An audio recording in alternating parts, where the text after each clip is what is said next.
Começou. Boa tarde a todos. Só vou acompanhar aqui pelo meu Facebook no computador, porque os celulares aqui estão virados. Até que eu estou com documentos e mais documentos aqui à minha frente. E eu quero poder mostrar eles sem ficar a imagem espelhada. Mas o que eu vou falar aqui me deixa muito triste. Por conta do impacto na vida das pessoas que têm decisões meramente políticas, casuístas, tomadas por militantes que se travestem, de conselheiros de saúde, por exemplo, e que tentam interferir no trabalho dos profissionais médicos, no trabalho de quem está lá na ponta, na linha de frente, ajudando a combater o coronavírus. Nós vivemos em um momento muito grave. É uma pandemia. Ninguém está negando isso. Eu não estou negando isso. Eu não sou da área médica. Como muitos de vocês sabem, me acompanham há tempo, não me aventuro a tratar de temas sobre os quais eu não tenho domínio. Eu não faço propaganda de uso de remédio A, B ou C, mas eu confio no profissional médico, no profissional da saúde, que eventualmente vier a me atender, ou aqueles que já me atenderam, para que ele possa me prescrever a melhor solução para que eu possa ser curado. Essa liberdade com responsabilidade que o médico tem e compartilha com o seu paciente, ela é milenar. Não é algo apenas presente no Brasil, é mundial. É algo que precisa ser respeitado. E conselheiros de saúde, na verdade militantes de esquerda, travestidos, fantasiados de conselheiros de saúde, que buscam interferir no bom trabalho do médico, que responsavelmente, com liberdade, conhecendo o histórico do seu paciente, prescreve um médico, esse trabalho, ou melhor, esta interferência indevida de militantes travestidos de conselheiros, essa sim compromete vidas, compromete o eficaz tratamento, por exemplo, do coronavírus, que é uma doença nova. É uma doença sobre a qual nós, nos próximos 2-3 anos, ainda vamos descobrir muitas coisas. Há estudos e estudos sobre praticamente tudo, discordantes entre si. Por isso, obviamente, digo aqui também, quem disser para você que se baseia 100% na ciência para decidir alguma coisa, pode dizer para a pessoa: você está me enrolando, porque 100% na ciência não é possível hoje.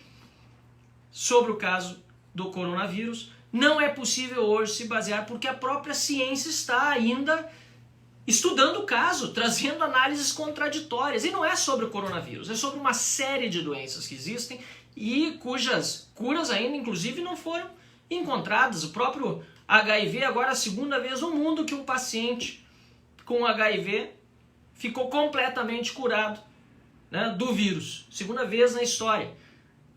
É um vírus com o qual a sociedade, o mundo convive e para o qual não existe uma vacina, não tem uma cura. No coronavírus a gente vai ver daqui uns 2-3 anos quais foram as consequências das atitudes tomadas agora. E claro, muitas lamentavelmente serão equivocadas, afinal de contas nós não temos, repito, informações o suficiente para poder lidar com uma crise dessa magnitude de uma forma 100% correta. Mas algumas coisas já estão muito claras, que o lockdown total, pelo menos é o que se vê nos países desenvolvidos, O lockdown total não é uma ferramenta adequada. E mesmo assim tem alguns totalitários que querem intervir na liberdade das pessoas e acabar com a economia também por uma questão ideológica. Dizem que defendem vidas, mas não defendem as vidas de fato de todas as pessoas. Alguns totalitários continuam defendendo uma completa insensatez.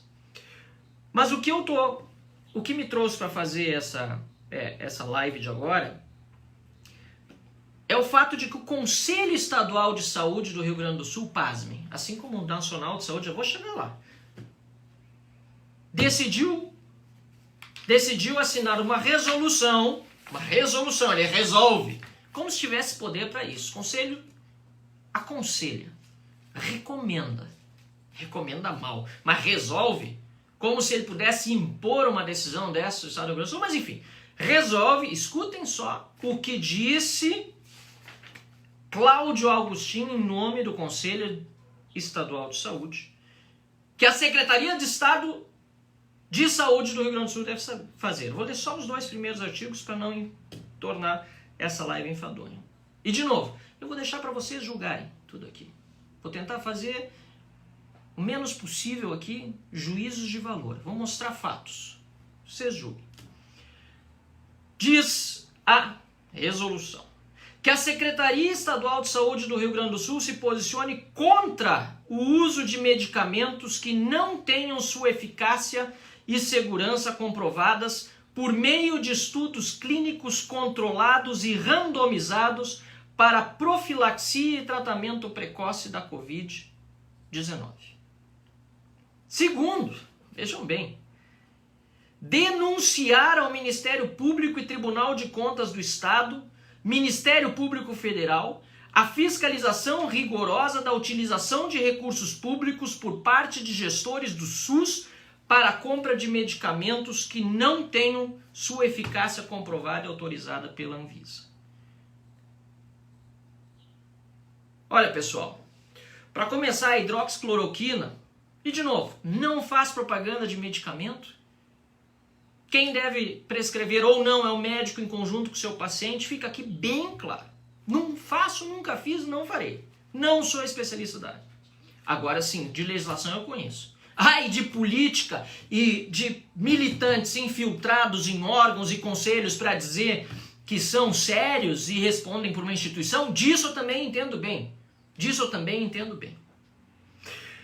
E de legislação, obviamente, repetindo aquilo que eu já disse antes. A Anvisa já autorizou a hidroxicloroquina há muito tempo, porque ela é já utilizada há muito tempo, do tratamento de malária, por exemplo.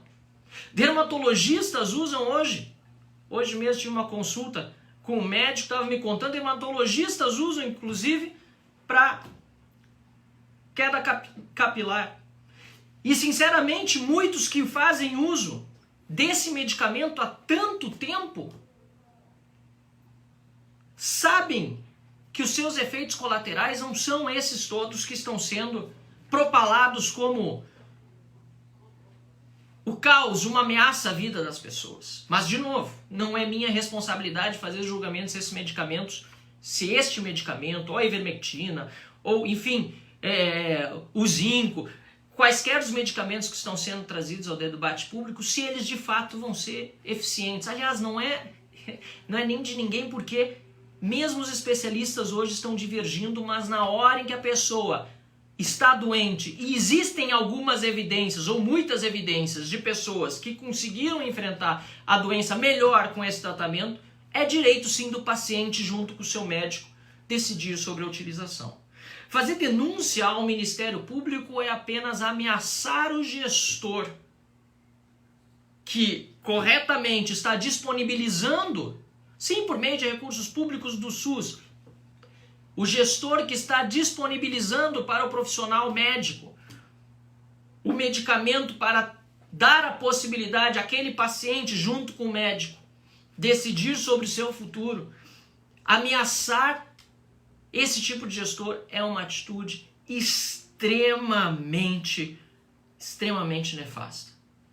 Eu estou simplesmente horrorizado com isso. De manhã cedo soube e fui conversando com vários especialistas ao longo do dia para poder fazer essa live. Mas o pior de tudo, e daqui a pouco eu chego no Simers, falei hoje também com o Dr. Marcelo Matias, mas já chego lá também, até porque o Simers fez um excelente recurso a uma decisão muito semelhante, quase igual, do Conselho Nacional de Saúde. Também eu vou chegar lá daqui a pouquinho. Fizeram uma espécie de recurso e vão entrar judicialmente também contra essa decisão. Agora, Cláudio Augustin, sabe quem é Cláudio Augustin, presidente do Conselho Estadual de Saúde, eu disse, vou trazer fatos, não vou fazer o juízo de valor, façam vocês. Cláudio Augustin é diretor executivo da CUT Nacional. Ele é coordenador da Comissão de Saúde do Trabalhador do Conselho Estadual de Saúde, hoje é o presidente do Conselho. Aqui, trabalhadores da saúde, quem salva vidas não pode morrer. Não sei se está bem enquadrado aí, tá, né? Aí, Alexandre Padilha, ex-ministro da Saúde do PT, junto com Cláudio Augustin e outros membros. Ou seja, não sei se é filiado ao PT, até a gente pode levantar isso, mas diretor executivo da CUT, não preciso dizer muito mais do que isso. Quem mais faz parte da diretoria do atual Conselho Estadual de Saúde? As pessoas que sentam para decidir esse tipo de resolução que impacta na vida das pessoas lá na ponta. Não preciso fazer juízo de valor. Ou estou mentindo quando eu digo que alguém assim é um militante. Itamar Santos, da FETAPERDES, vice-presidente. Ó, só o fato, que eu não preciso mostrar muita coisa mais. Postagem de Facebook. Irene Prazeres, o Sindicato dos Farmacêuticos. Tá aqui, ó. Dilma, muda mais. Oh, não vou nem ler mais quais são as especializações, etc., porque eu acho que vocês já perceberam onde eu quero chegar.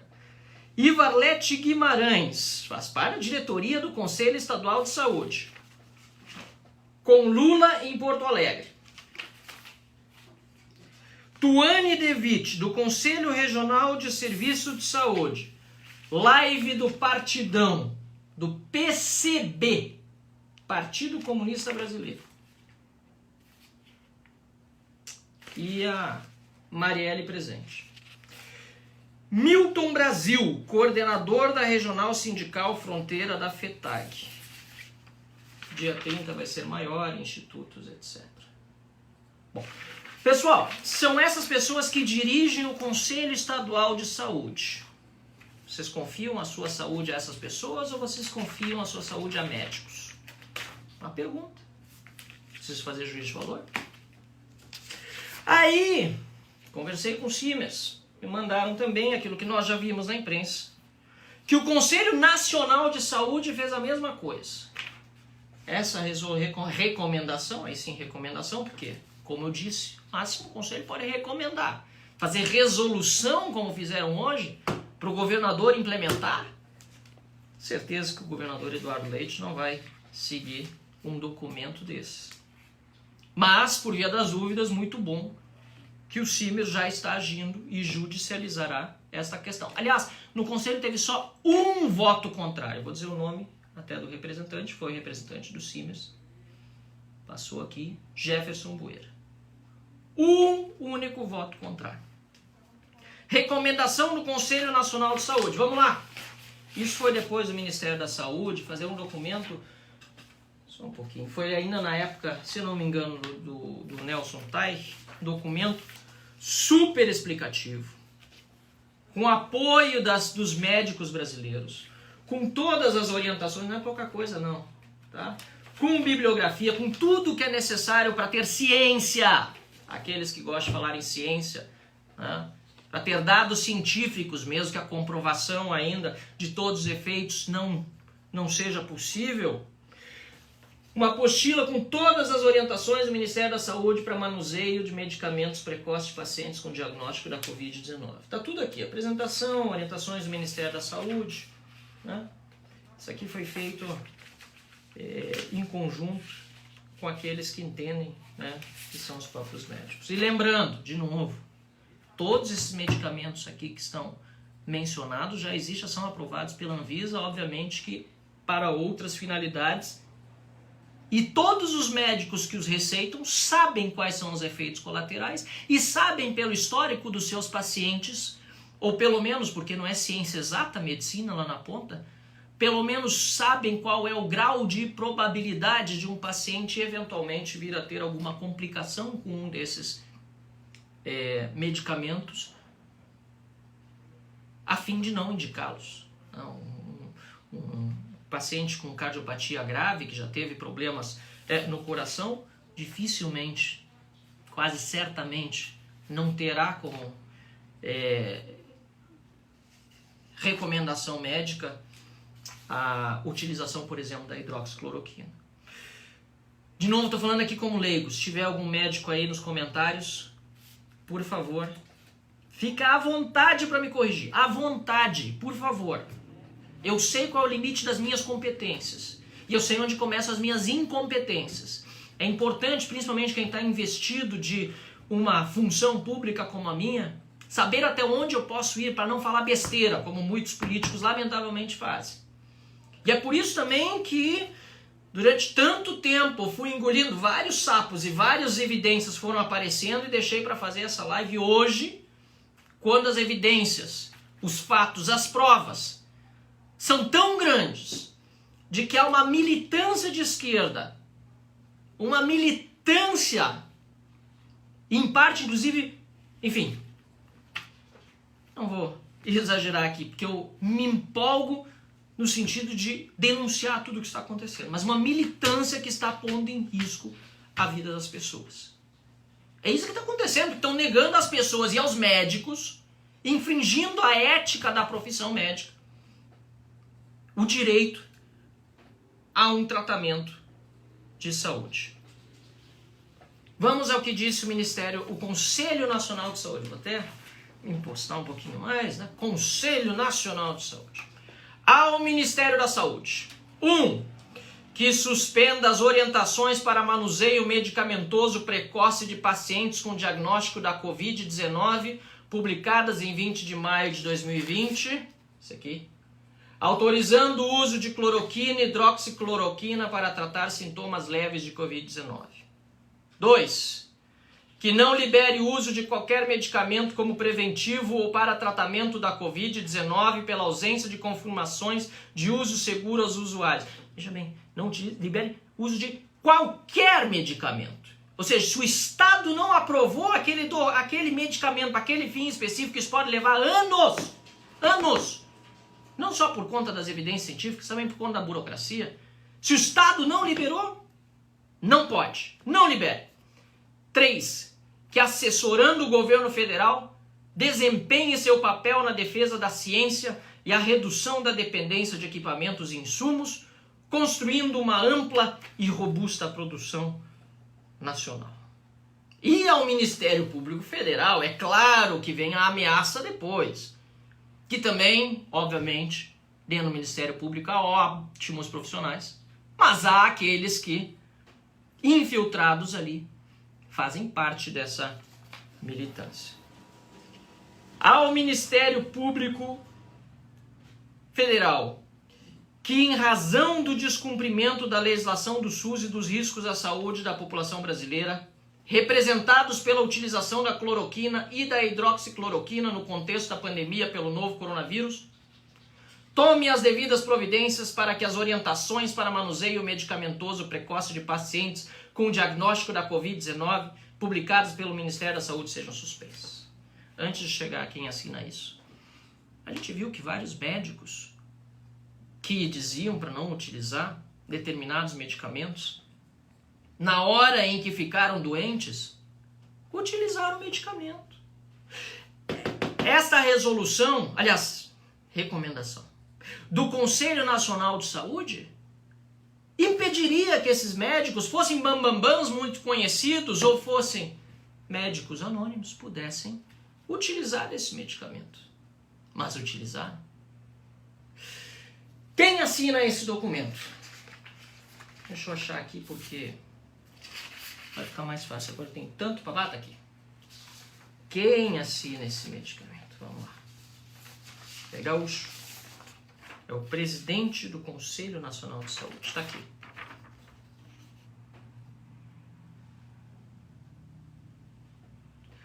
Fernando Pigato, candidato a prefeito pelo PT no município de Rosário do Sul. Não vou fazer que nem no Conselho Estadual de Saúde do Rio Grande do Sul, que eu passei nome por nome. Só vou mostrar um pouco mais do próprio Pigato. Está aqui. Tá? Esse é o presidente do Conselho Nacional de Saúde. Está aqui. Fernando Pigato.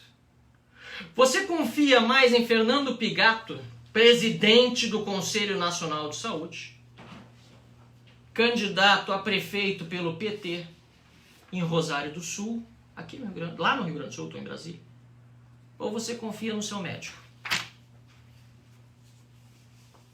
Ou você confia num desses bambambãs que deu entrevista em rede nacional, dizendo antes que não se deveria receitar determinados tipos de medicamento, mas depois se arrependeu e usou e até admitiu. A decisão deve ser sua. Quem decide é você, junto com o seu médico. Mesmo que as evidências não sejam robustas. É a liberdade do médico com o seu paciente. Uma audiência alta aqui até agora para esse horário, numa sexta-feira. Agradeço a todos os que estão acompanhando. 2.100 pessoas assistindo aqui ao vivo. Eu vou lembrar para vocês aquilo que eu disse no início, porque muita gente entrou depois. Eu não estou aqui fazendo propaganda de nenhum medicamento. Eu não sou médico. Sou jornalista, cientista político e hoje deputado federal. Eu sei que há muitas dúvidas sobre muitas coisas. Mas eu tenho certeza de uma coisa. Aquilo que milenarmente é reconhecido precisa ser preservado. E não podem militantes de esquerda quererem decidir por nós o que é bom ou o que não é bom para as nossas vidas. Nem por nós, nem pelos nossos médicos. O Simers, Sindicato Médico do Rio Grande do Sul, fez depois um memorando interno que recebi essa tarde, em que faz um relatório muito robusto, respondendo a recomendação do Conselho Nacional da Saúde, assinado pelo petista Fernando Pigato. Aliás, repito, dê uma olhada no site do Conselho Nacional da Saúde, é fácil, entra lá, vê as entidades, só entra, uma por uma. Uma por uma. Entra e vai no site das entidades que essas pessoas estão lá no Conselho Nacional da Saúde, que as pessoas representam. Uma por uma. A maior parte dessas instituições, no site institucional, tem matéria política e ideológica. Coisa de militância, não é de ciência, não é de evidências médicas. Militância. E estão lá decidindo o que vai acontecer das nossas vidas. Olha, gente, isso aqui é de enojar mesmo. O Brasil está tomado por esses conselhos nacionalmente e, como disse, estadualmente, não só no Rio Grande do Sul, nos estados todos, em que predomina a política, predomina a ideologia. E hoje, eu já vou chegar no governo do estado do Rio Grande do Sul também em seguida, nos conselhos, nos comitês, etc. E hoje são essas pessoas que não sofrem as consequências das suas decisões que estão determinando o que vai acontecer lá na ponta, na iniciativa privada. Lá na ponta, no trabalhador. Eles ousam dizer que defendem os trabalhadores. São os primeiros que estão ficando desempregados, com toda essa reação que se diz baseada em ciência, mas não é.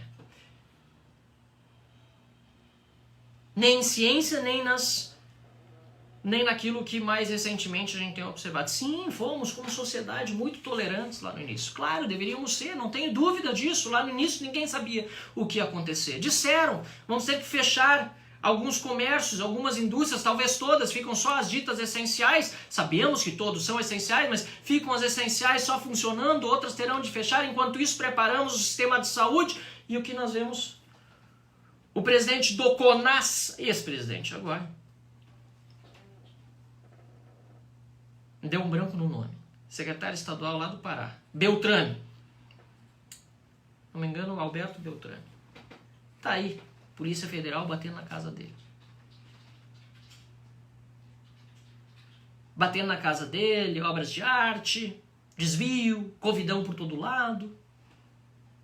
O comércio e a indústria, ambos fecharam. Alguns ficaram. Os trabalhadores que essa esquerda militante diz defender foram os primeiros prejudicados. Ou vocês acham que no restaurante quem vai ser o primeiro a ser demitido? É o garçom. Lamentavelmente, infelizmente. Na hotelaria, camareira. No comércio, o atendente, talvez até o menos experiente, o que finalmente conseguiu um primeiro emprego, o primeiro a ir embora. Mas tudo bem, lá atrás, tudo bem não, mas lá atrás foi dito, vamos fechar aqui, a gente vai resolver o problema de saúde. E agora, depois de 120 dias, 4 meses, caos no sistema de saúde. UTI para quem está acometido por Covid tem, em alguns lugares está começando a faltar, mas tem vaga, e UTI para quem não está sofrendo de Covid, que sempre foi um drama, todos os anos, um desastre à saúde pública brasileira. Hoje políticos demagogos estão dizendo que cuidam da vida das pessoas. Há anos falta UTI. E para as pessoas que precisam de UTI para caso não Covid, para essas pessoas está faltando. Para essas pessoas está faltando UTI. Eu sou testemunha disso porque já pessoas me ligaram pedindo, pelo amor de Deus, eu estou com um pai na UTI, ele não consegue porque não é Covid. Desde sábado, foi na segunda agora. Desde sábado estamos esperando liberar uma UTI, não tem UTI disponível. Se ele tivesse com Covid, tinha UTI para ele. Claro, porque a preparação para uma UTI Covid é diferente de uma UTI normal. Finalmente conseguiram uma UTI a 400 quilômetros de distância da cidade onde ele estava internado. Felizmente, poucos minutos depois, liberou outra UTI, uma cidade de mais ou menos 50, 60 quilômetros. Há mais de 48 horas a pessoa precisava de uma UTI. E não é de hoje. Políticos demagogos dizendo, a gente está preocupado com as vidas. Agora estão preocupados com as vidas? Agora? Que pelo menos tudo isso que foi feito de investimento na área da saúde permaneça. Mas que é um absurdo o que a gente está vendo acontecer por parte de conselhos aparelhados, isso sim é um absurdo. Mas eu estava falando sobre o memorando interno jurídico do Simers. Vamos lá. Então eles analisam, né? Eu vou ler aqui o parecer da Gisela Castro da Silva e da Paola Confracasso, né? Advogadas da assessoria jurídica do Simers. Falam sobre a questão da Anvisa, lei de 76, todo medicamento deverá ser analisado e indicado para um determinado tratamento. Não sendo possível a utilização do mesmo para um tratamento não cientificado nesse sentido, né? Artigo 16, registro de drogas, medicamentos, insumos farmacêuticos e correlatos, dadas as suas características sanitárias, medicamentosas ou profiláticas, curativas, paliativas ou mesmo para fins de diagnóstico, fica sujeito, além de atendimento das exigências próprias, aos seguintes requisitos específicos. Inciso 2º, que o produto, através de comprovação científica e de análise, seja reconhecido como seguro e eficaz para o uso a que se propõe e possua identidade, atividade, qualidade, pureza e inocuidade necessárias. E aí continua. Cada medicamento registrado no Brasil recebe aprovação da Anvisa para uma ou mais indicações. O registro de medicamentos novos é concedido desde que sejam comprovadas a qualidade, a eficácia e a segurança do medicamento, sendo as duas últimas baseadas na avaliação de estudos clínicos realizados para testá-los para essas indicações. O mesmo medicamento pode ser aprovado para mais de uma determinada indicação.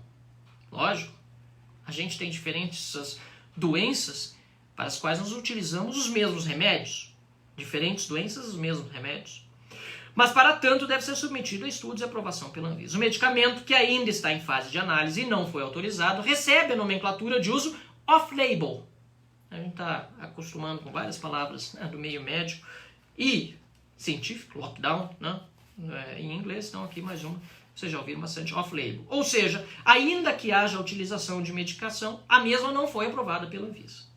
O uso off-label de um medicamento é feito por conta e risco do médico que o prescreve e pode vir a caracterizar um erro médico, ou seja, liberdade com responsabilidade. Mas em grande parte das vezes trata-se de uso essencialmente correto, ainda não aprovado. Porém, aí claro, com o surto do novo coronavírus, foi necessária a implementação de várias medidas em caráter excepcional, sendo uma delas a utilização de medicações para tratamento dos sintomas provocados pela doença. Assim, foram emitidas pelo Ministério da Saúde uma série de recomendações para o tratamento medicamentoso precoce dos pacientes diagnosticados com o vírus. Por mais nova que seja a pandemia do Covid-19, lembrando, é similar a um período de guerra. Medidas excepcionais precisam ser tomadas. O Ministério da Saúde conta com um banco de informações com centenas de protocolos de cloroquina e de hidroxicloroquina usados em países como os Estados Unidos, a Turquia e a Índia. Além disso, o Ministério da Saúde acompanha pesquisas e ensaios clínicos para estudar a segurança e eficácia dessas medicações e segmentos clínicos brasileiros que tiveram acesso a estas com boas respostas ao tratamento. Continua dizendo que o Conselho Federal de Medicina divulgou o parecer número 4 deste ano, no qual estabeleceu critérios e condições para a prescrição de cloroquina e de hidroxicloroquina. No mesmo parecer informa que, apesar de não haver evidências sólidas de que essas drogas tenham efeito confirmado na prevenção e tratamento dessa doença, diante da excepcionalidade da situação e durante o período declarado da pandemia da Covid-19, entende ser possível a prescrição destes medicamentos com o devido zelo. Com cuidado. Vejamos, abre aspas, com base nos conhecimentos existentes relativos ao tratamento de pacientes portadores de Covid-19 com cloroquina e hidroxicloroquina, o Conselho Federal de Medicina propõe considerar o uso em pacientes com sintomas leves no início do quadro clínico, em que tenham sido descartados outras viroses, como influenza, H1N1, dengue, e que tenham confirmado o diagnóstico de Covid-19, a critério do médico assistente, em decisão compartilhada com o paciente, sendo ele obrigado a relatar ao doente que não existe até o momento nenhum trabalho que comprove o benefício do uso da droga para o tratamento da Covid-19, explicando os efeitos colaterais possíveis, obtendo o consentimento livre e esclarecido do paciente ou dos familiares, quando for o caso. Fecha aspas. Isso é do Conselho Federal de Medicina. Continua o parecer. Apesar dos tratamentos não possuírem testes clínicos e estudos aprofundados para a utilização dos sintomas da Covid-19, deve ser respeitada a autonomia do médico em prescrever o melhor tratamento para seu paciente, explicando os benefícios e riscos que pode causar à saúde. Além da prescrição, o médico deve apresentar ao paciente um termo de consentimento livre e esclarecido. Abre aspas. O princípio que deve obrigatoriamente nortear o tratamento do paciente portador da Covid-19 deve se basear na autonomia do médico e na valorização da relação médico-paciente, sendo esta a mais próxima possível. É a sua relação com o seu médico, com o objetivo de oferecer ao doente o melhor tratamento médico disponível no momento. Fecha aspas. Continua o parecer. Sendo assim, o profissional que tomará a decisão pela utilização ou não da medicação, aqui vem a parte talvez mais importante do texto, será um médico formado e com capacidade para prescrever o melhor tratamento ao seu paciente. Por que é a parte mais importante? Porque trata da ética médica. Em conformidade com o Código de Ética Médica, capítulo 3º, é vedado ao médico causar dano ao paciente por omissão, motivo pelo qual deverá prescrever o tratamento mais indicado. Vamos lá. Capítulo 3º do Código de Ética Médica, artigo 1º. Causar dano ao paciente por ação ou omissão caracterizável como imperícia, imprudência ou negligência. Parágrafo único. A responsabilidade médica é sempre pessoal e não pode ser presumida. Concluindo, o parecer. Levando em conta o que foi observado, mesmo que havendo considerações sobre a falta de estudos científicos específicos sobre a cloroquina e a hidroxicloroquina no tratamento da Covid-19, deve-se frisar que é um momento excepcional que exige uma atitude rápida por parte dos profissionais de saúde e que estes têm a função essencial na escolha da prescrição do tratamento. Em nenhum momento a prescrição do tratamento será feita sem razão ou sem fundamentação. Destaca-se que deve ser excluído qualquer viés político desta discussão.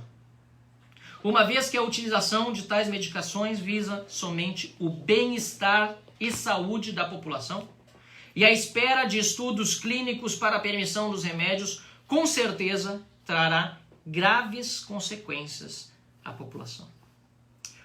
Por fim, recomendamos à direção, é uma recomendação do parecer jurídico assinado pelas advogadas que eu acabei de nomear, a direção do CIMERS.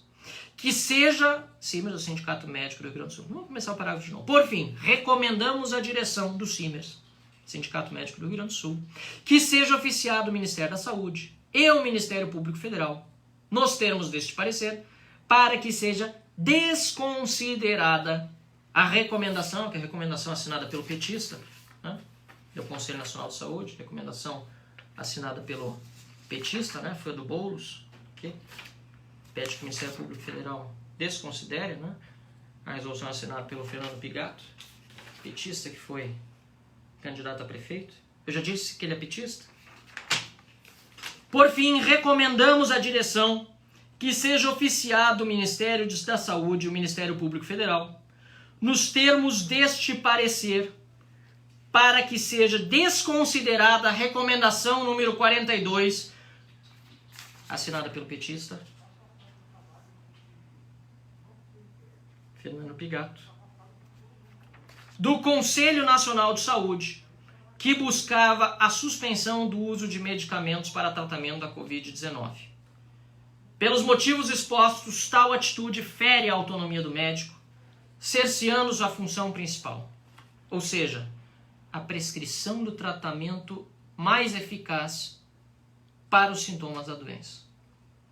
É o parecer, elegantemente, né, as doutoras Gisela da Silva e Paola Fracasso colocam, salvo o melhor juízo, é o parecer e assim dos CIMERS. Pessoal, essa é a situação hoje do nosso país. Conselhos de saúde loteados por militantes, decidindo sobre o que é melhor para a sua saúde e tentando interferir na liberdade entre médico e paciente. Parece que saiu agora um novo mapa do Rio Grande do Sul. É isso, Cláudio? 90% das regiões do estado agora com bandeira vermelha. Isso é breaking news. Acabou de sair.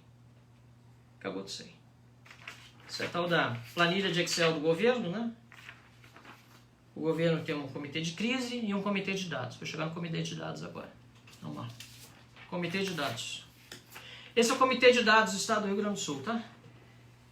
Esse aqui que fez as análises, né, estatísticas, a parte do Excel todo, que estabelece que por casa depois da vírgula todo o comércio fecha, ou volta a abrir, abre e fecha, como está sendo considerado no Rio Grande do Sul. E empreendedores sofrem com essas decisões, porque não tem lugar mais seguro hoje no Brasil do que um estabelecimento comercial, do que um hotel, do que um restaurante.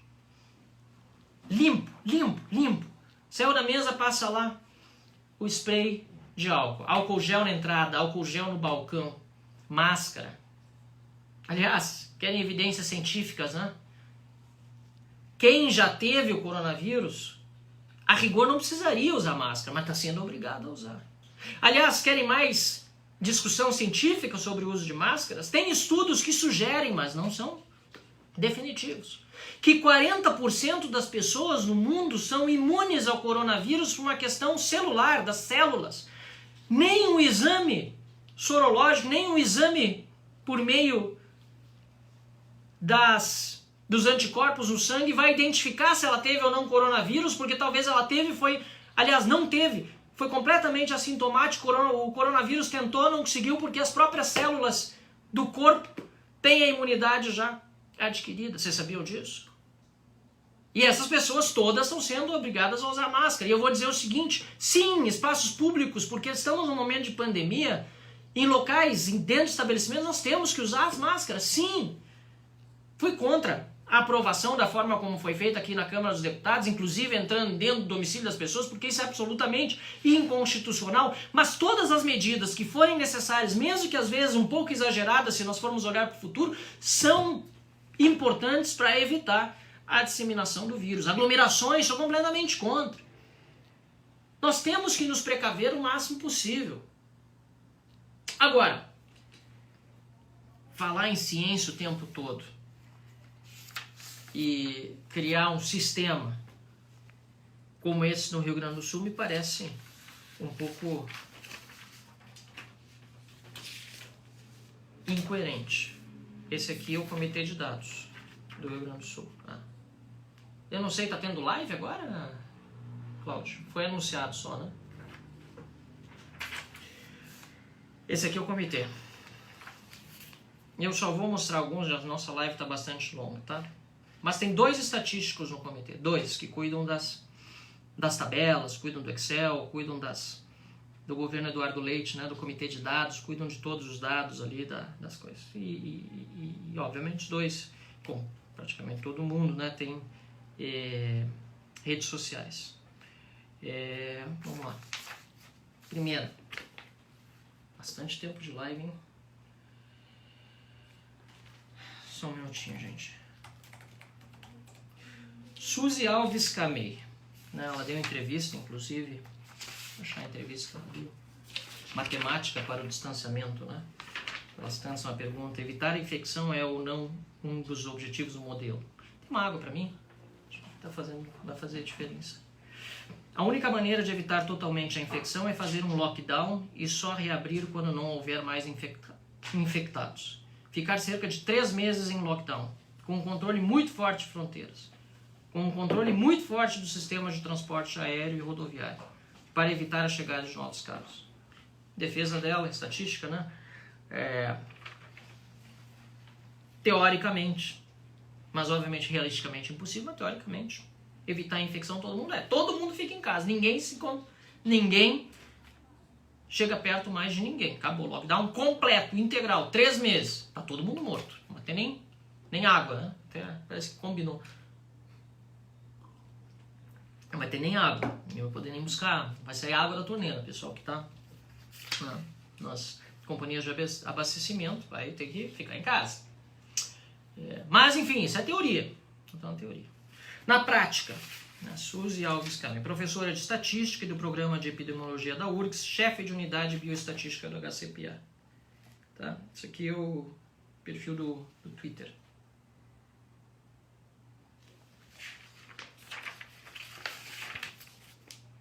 O que é isso aqui? Twitter e Face.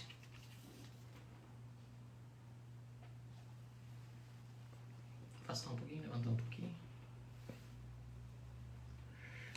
Essa é uma das 2, né? Ou dos 2 estatísticos, porque o outro é um estatístico. Rodrigo Citon P. dos Reis, professor do Departamento de Estatística e PPG, né? Pós-graduação em Epidemiologia da URGS, doutor em Estatística.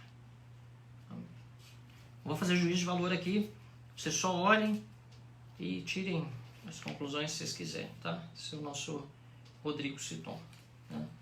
Teoria que vale é de Marx, né? Teoria boa é a de Marx. E o tweet tem compartilhado uma página com a foice e o martelo, né, do comunismo, que para mim é tão chocante quanto do nazismo, né, de um perfil chamado Revolution. Aí esses aqui são os 2 estatísticos que cuidam no comitê de dados do governo Eduardo Leite, que cuidam dos dados, né, cuidam das planilhas que definem se o comércio fica aberto ou se ele fecha. Tinha mais um aqui também, um retweet da Benedita da Silva. Vamos lá. Ricardo Kurrenbecker, professor de epidemiologia da Faculdade de Medicina, curso Henrique Fontana. Enfim, poderia seguir por todos aqui, um por um, mas bastante tempo de live. Mas o interesse está grande, não baixa a audiência, né? Guido Lenz, né, chamando de fascistas eleitores de Bolsonaro, se eu entendi bem que está aqui, se não leio. Guido Lenz acho que esse é do comitê científico, né? Não sei se é do comitê de dados ou foi atualizado, porque a lista aqui não está. Enfim, pessoal, acho que eu até vou chover no molhado, né? Também tem outros, obviamente. que os outros que eu não citei, a maior parte deles, então aqui Rafael Reis, elogiando a Luciana Genro na campanha, numa das campanhas presidenciais, e tem outros que não têm nenhuma posição política expressa nas redes sociais e, de novo, zero julgamento de valor. Vocês definem, vocês avaliam. Agora, o que me surpreende, além do comitê de dados, o que cuida do mapa, que agora ficou 90% do estado agora está fechado, é que o decreto do governador... Cadê o decreto do governador? Eu estou aqui com o de Minas, que até posso falar sobre ele também, mas eu quero do Rio Grande do Sul. Tem um papel aqui. Onde é que ficou o decreto do governador que fez o comitê de crise? Não é. Acho que eu não tenho. Eu tinha sim, tem umas anotações a lápis em cima, inclusive. Bom, meu ponto é o seguinte, gente. Achei. Não achei. Não achei. Se eu conseguir trazer uma nova cópia, agradeço. Nós estamos cobrando... Tá aqui. Obrigado, Andrés. Nós estamos cobrando que haja mais diálogo com o setor privado. Tá? As pessoas são livres para expressar opinião. De novo, mostrei aqui as opiniões que alguns têm. Outros não expressam opinião nenhuma. Opinião é pessoal. Agora, uma coisa que eu posso dizer. A foice e o martelo, assim como o nazismo, os dois representaram genocídios.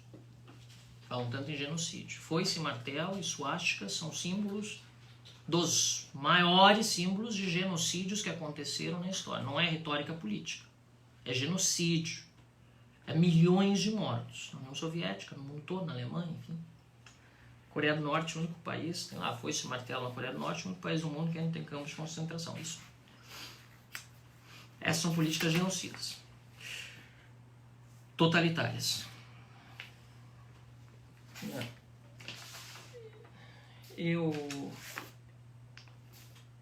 O que a gente está pedindo apenas é que haja uma maior atenção para o setor privado. O setor privado está só sendo chamado, e o setor privado somos todos nós, todos os indivíduos. O setor público, em proporção, é muito pequeno o número de funcionários públicos. E aqui, de novo, muitos valorosos. Muitos estão na linha de frente, médicos, enfermeiros, servidores públicos, que estão lá combatendo o coronavírus. Zero generalização aqui. Também estou sentindo os efeitos. Esses mais do que certos outros, que dentro de gabinetes, decidem a vida de toda a população, sem sofrer os efeitos das suas decisões. E, lamentavelmente, o gabinete de crise do governador do estado não só não tem um único representante do setor privado, ou seja, alguém que emprega as camareiras, os garçons, os atendentes, os cobradores de ônibus, os comissários de bordo, os trabalhadores da indústria do calçado, da indústria de móvel, os trabalhadores da área do turismo. Não só não tem nenhum representante da iniciativa privada sentado no núcleo decisório, ou seja, pessoas que ajudam a decidir. Essa vai ser a minha mensagem final. Não só não tem nenhum representante desses setores ajudando a decidir, eles só são informados do que o comitê pequeno decidiu, o comitê de dados e o gabinete de crise, são informados e depois, agora felizmente, depois de muita pressão, e nesse sentido eu mesmo fiz um vídeo congratulando o governador por ter recuado, por ter voltado atrás, por ter admitido que precisava dar espaço de recurso, porque não pode uma planilha de Excel governar o estado do Rio Grande do Sul, assim como não pode governar nenhum outro estado do Brasil. Não só não tem nenhum representante sentado lá no comitê, eles só ouvem as decisões, agora ainda podem recorrer, mas mesmo assim sem chance concreta de resultado, como também sequer o secretário de Desenvolvimento Econômico do Estado está sentado no gabinete de crise. Não tinha lá em março secretário, mas tinha o seu adjunto. Nem está o secretário de Trabalho, se querem falar dos trabalhadores e não só dos empregadores, ou melhor, dos empregados, não só dos empregadores, afinal de contas, todos são trabalhadores. Assim como não está sentado nesse gabinete de crise o secretário de Articulação dos Municípios, que é o responsável por lidar diretamente com os prefeitos. Os prefeitos recorrem a ele, e daí ele vai ter que ir falar com o gabinete de crise ou com o governador sobre as demandas dos prefeitos. Assim como não está a Secretaria da Educação representada nesse gabinete de crise. Só um pouquinho, botando para carregar aqui, deu certo? Que é responsável pelas escolas públicas no estado, fechadas.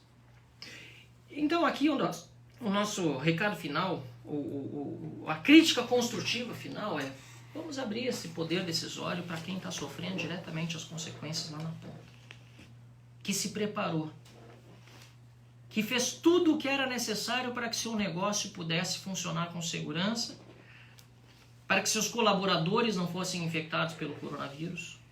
Não pensem que o Estado ou os políticos aqui de Brasília ou de Porto Alegre ou de qualquer lugar aí do Brasil que vocês citarem, que eles estão preocupados com o trabalhador. Ninguém está mais preocupado com o trabalhador do que o empreendedor que tem um negócio inteiro para cuidar e sobre quem recai a responsabilidade de fazer esse negócio dar certo. Ninguém se preocupa mais com o seu colaborador do que ele.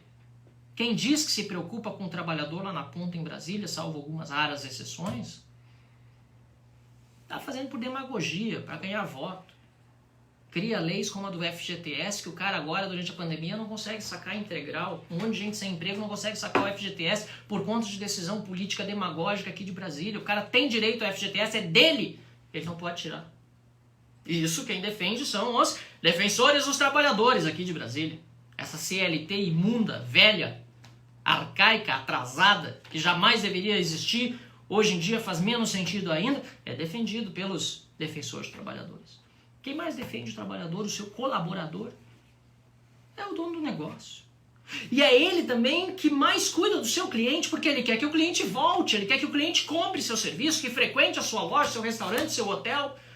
Por isso ele está cuidando do seu negócio. E essas pessoas não são ouvidas na maior parte dos estados brasileiros. Felizmente, Minas Gerais tem sido diferente nesse sentido. O Romeu Zema tem dado exemplo nesse sentido.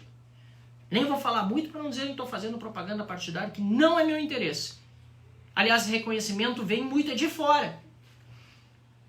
De gente que não tem filiação, é de outros partidos reconhecendo o trabalho que tem feito, ouvindo muito mais a iniciativa privada e não impondo regras de cima para baixo, dizendo, com seu programa chamado Minas Consciente, que as prefeituras aderem ou não, de acordo com a sua realidade local.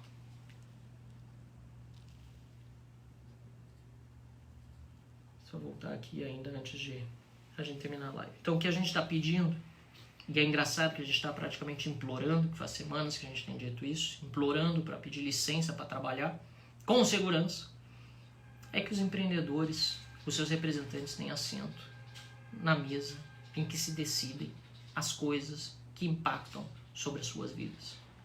O que nós estamos vendo hoje não é democracia. Não é democracia. São decisões ditatoriais, decisões impostas. Algumas, talvez com a melhor das boas intenções. Outras tantas baseadas em ciência, eu não quero generalizar. Tem muita gente boa nos comitês, no Rio Grande do Sul, no Brasil todo. Não vou generalizar. Inclusive já entrevistamos algumas, conversei com algumas. Mas também tem muita militância. Conselho Estadual de Saúde, voltando para aquilo que eu falei hoje de manhã, inteirinha a sua diretoria, inteirinha de esquerda. É isso, pessoal. Essa era a minha live de hoje. Não estava prevista. Desde de manhã eu estou juntando dados. Vocês viram que não faltou explicação, não faltaram fatos. Não sou da área, não sou médico. Admiro quem é. Admiro muito quem é. Admiro muito quem está lá na ponta. Muito quem está trabalhando nesse combate aí. Principalmente porque eu sei que muitas dessas pessoas estão plenamente conscientes da incompetência da gestão pública, que não é de hoje, é de muitos anos. E mesmo assim estão lá doando suas vidas, literalmente, todos os dias para estar na linha de frente.